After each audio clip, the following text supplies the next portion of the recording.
Assalamualaikum warahmatullahi wabarakatuh. Hamdan syukranillah amma ba'd. Sahabat Indonesia Plural yang saya hormati dan saya banggakan.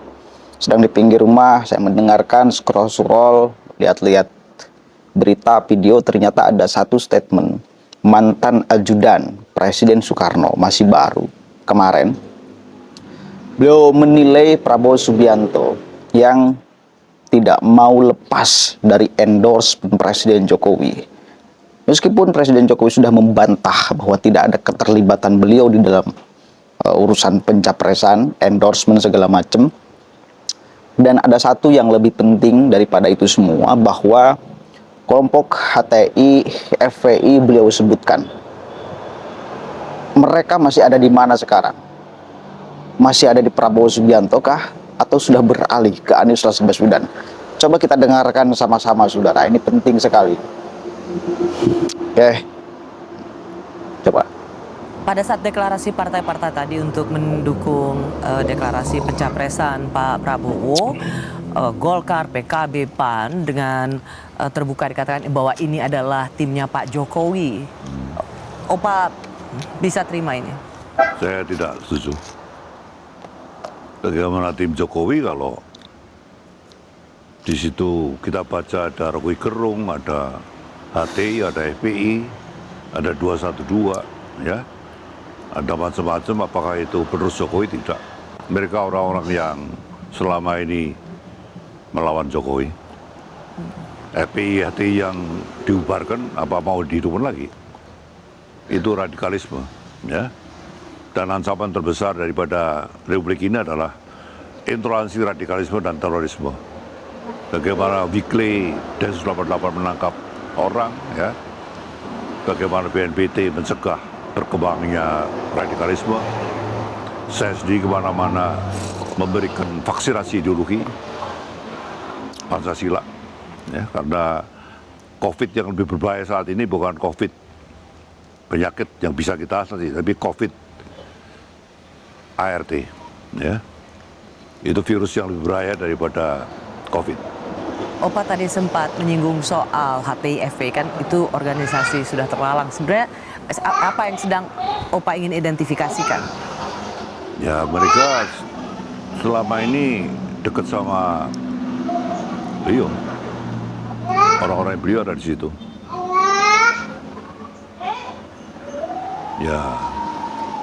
Ya, Mbak Rosi tahu sendiri bagaimana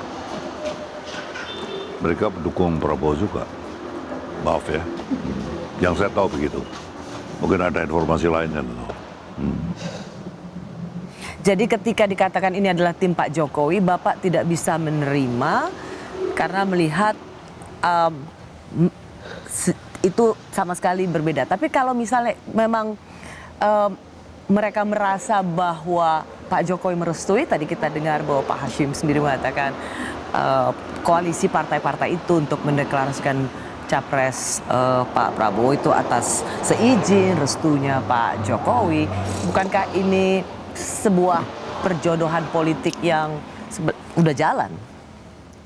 Jalan iya, tapi bahwa dipantau oleh Presiden Jokowi dalam pidato kenegaraan kemarin, saya ini Presiden Republik Indonesia, saya bukan ketua partai, saya bukan ketua polisi partai, saya tidak berhak untuk mengusung capres.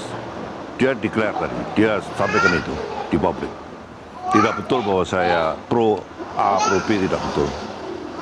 Seorang capres harus menjual dirinya sendiri, tidak perlu nepeng popularitas daripada seorang presiden, tidak perlu. Dia harus promote himself. Opa, kan begini, soalnya banyak juga ketum-ketum partai mengatakan ini sudah seizin Pak Jokowi, atas arahan Pak Jokowi, ini semua timnya Pak Jokowi. Jadi kalau ketum partai mengatakan itu, sementara Pak Jokowi juga mengatakan saya disebut Pak Lurah dan saya bukan Pak Lurah, saya tidak mengatur-ngatur pencapresan. Siapa yang tidak jujur di sini? Saya lebih percaya presiden yang honest. Dia seorang presiden yang tidak boleh untuk mendukung salah satu capres, tidak boleh. Itu disampaikan secara jelas oleh presiden. Tapi kalau ada yang ngaku-ngaku bahwa dia itu, maaf ya, saya itu tidak baik. seorang calon itu harus menjual he himself, bukan harus nepeng popularitas seorang presiden, tidak boleh. Dia harus menjual he himself. Who am I? Tidak boleh dia nepeng popularitas daripada presiden, tidak boleh. Kebetulan sekarang trust publik pada presiden lagi baik, tidak boleh lalu dompleng ke sana, tidak boleh. Nanti penerusnya harus penerus yang betul-betul mampu meneruskan program dan legasi seorang Jokowi.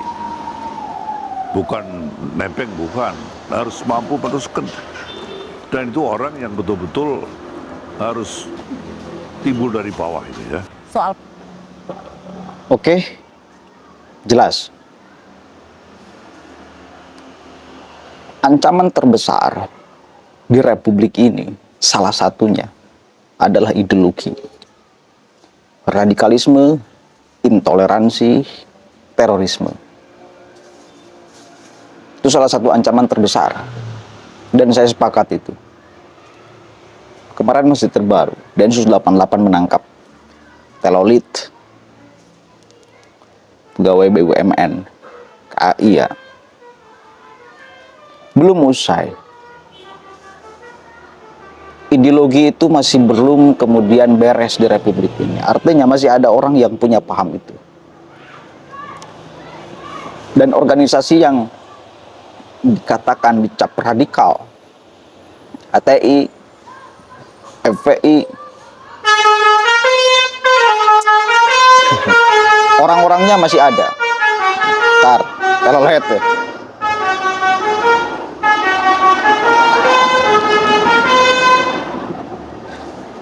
Orang-orangnya masih ada.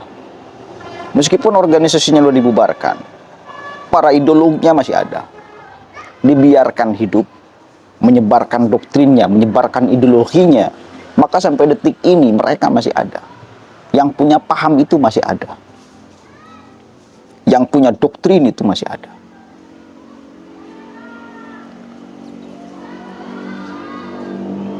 Salah satu penyakit virus yang berbahaya melebihi virus COVID itu adalah virus ideologi kayak gini.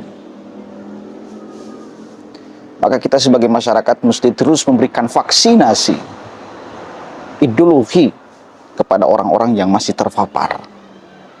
Dan ternyata mereka masih ada di belakang Prabowo. Kalau kita mengacu terhadap pernyataan beliau, masih ada di Prabowo. Kita kirakan mereka sudah beralih ke Anies, ternyata enggak, masih ada di Prabowo.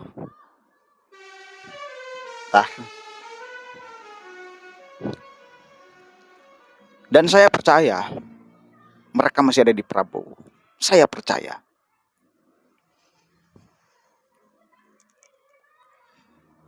Lihat kan kemarin pernyataan Amin Rais akan mengalihkan dukungan kepada Prabowo Subianto. Kita tahu siapa Amin Rais, saudara.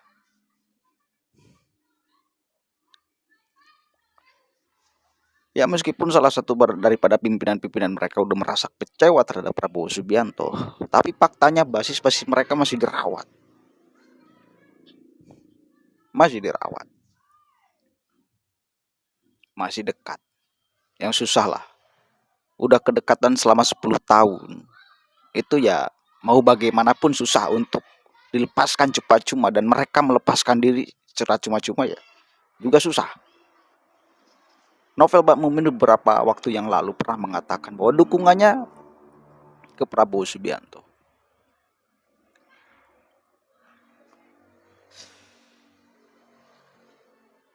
Dan kita sebagai orang yang paham bahwa salah satu ancaman terbesar di Republik ini adalah masalah ideologi, radikalisme, intoleransi. Tidak boleh mentolerir ada orang.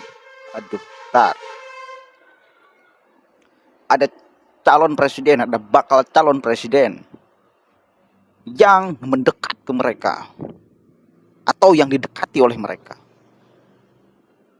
Karena urusan politik ini nggak ada yang gratis. Pasti ada syarat-syarat yang mesti nantinya dipenuhi oleh sang bakal calon presiden bila mana nanti menang. Boleh jadi FPI nanti dihidupkan lagi. Boleh jadi nanti HTI minta dihidupkan lagi. Bayangkan, ancaman terbesar di Republik ini udah mulai sedikit-sedikit dikikis oleh Presiden Jokowi, lalu ingin diaktifkan lagi. Padahal ancaman. Apakah kita mau terima itu? Saya pribadi nggak mau. Nggak rela, nggak sudi. Dan kita harus waspadakan ini ke publik. Kita harus terangkan ini ke publik. Kita harus umumkan ini ke publik. Justru peran masyarakat, kaum intelektual, politisi, itu yang paham ideologi kita, mesti memberikan vaksinasi. Bukan memberikan peluang untuk ideologi itu hidup, apalagi berkembang biak, apalagi dihidupkan. Sengaja diberi hidup. Ya. Begitu. Silahkan tentukan pilihan Anda. Dan hati-hati, waspada, jangan sembarangan. Satu suara Anda menentukan masa depan di Indonesia. Assalamualaikum warahmatullahi wabarakatuh.